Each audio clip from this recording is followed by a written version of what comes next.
su iz mrtvih Mojsija, a Ilija direktno pristupi iz raja, da čuju šta Otac nebeski reži ima, jer će to postati svetinja svima.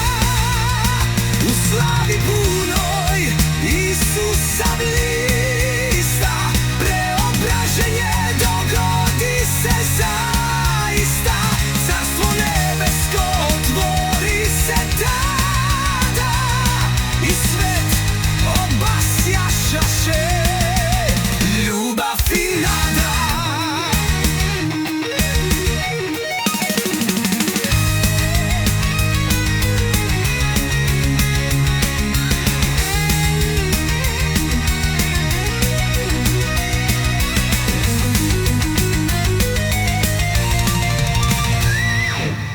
Glas neba reče, ovo je sin moj, slušaj šta govori Gospod tvoj.